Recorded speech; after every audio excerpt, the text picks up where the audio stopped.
taksi dayanacağıdır. Mən məcburiyyət qarşısında müştərini götürə bilmirəm. Müştəri gec də olsa taksi tapa bilir, lakin taksi sürücüləri dayanmaq üçün yer tapa bilmirlər. Duracaqlar azdır. Onlara da digər nəqliyyat vasitələri zəbt edib. Taksi dayanacağı, bax, taksi yoxdur burada, fikir verin.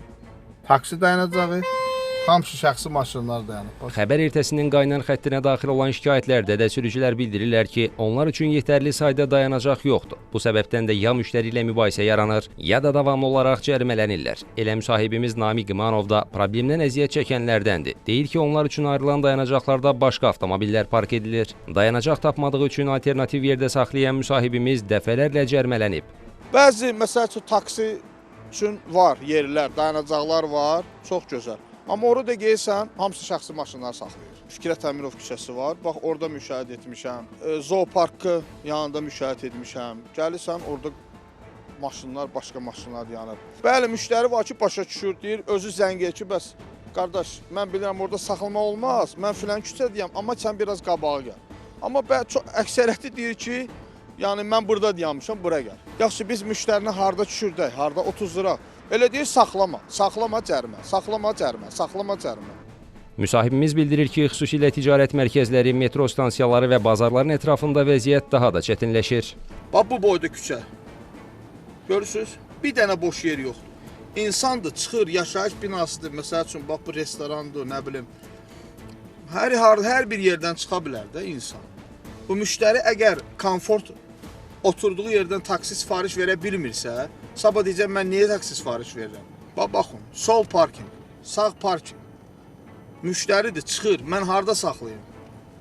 Necə deyim müştəriyə? Bu, məsəl üçün, hospitaldır, buradan xəstəsi çıxa bilər, 50 çıxa bilər, nə bilim, yaşlı adam çıxa bilər, kalaska ilə uşaqlar olur, analar olur, kalaska ilə çıxır. Biz ola babına bax, bir dənə boş yer yoxdur, görürsünüz? Nəqliyyat məsələləri üzrə ekspert Aslan Əsədov deyir ki, şəhərdə taksi fəaliyyəti son illər genişlənib, amma paralel olaraq infrastruktur genişlənməyib. Taksi dayanacaqlarının sayı və yerləşməsi real tələbatla uyğunlaşdırılmalıdır. Eyni zamanda həmin dayanacaqların yalnız taksilər üçün qorunması mexanizmi gücləndirilməlidir. Taksi duracaqlarının daha çox təyin etmək, ümumiyyətlə taksi infrastrukturunu, şəhər nəqliyyat infrastrukturunu bərabərləşdirmək lazımdır ki, onun üçün də xüsusi meyarlar olmalıdır.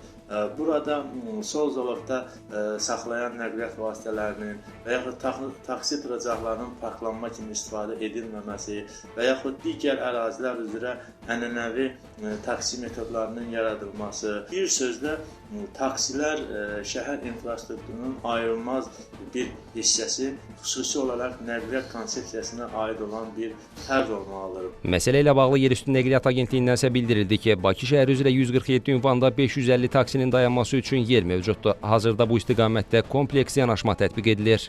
Vətəndaş müraciətləri və təhlillər nəticəsində yeni taksi duracaq yerləri müəyyən edilir, aidiyyatı qurumlarla razılaşdırıldıqdan sonra quraşdırılması həyata keçirilir. Bu məntəqələr əsasən universitetlərin, ticarət mərkəzlərinin və nəqliyyat mübadilə mərkəzlərinin ətrafında yaradılır. Ayna tərəfindən xüsusi hərəkət zolaqlarında minik avtomobillərinin, o cümlədən taksi nəqliyyat vasitələrinin sərnişinlərinə minib düşmək üçün şərait yaradılıb. Bu günə qədər ümumilikdə 16 küçə və prospektdə 27 məntəqədə minib düşmə yeri təşkil edilib. Taksi duracağı və minib düşmə yerlərinin yaradılması istiqamətində işlər davam etdirilir. Qeyd edək ki, taksi dayanacağında digər avtomobillərin park edilməsi 40 manat cərimə və 2 balla nəticələnir. Yolun ikinci zolağında saxlama cəzası isə 80 manat və 2 cərimə balıdır. Turqan Əliyev, Samir Qasımov, Kənan Qafar, Xəbər ertəsi.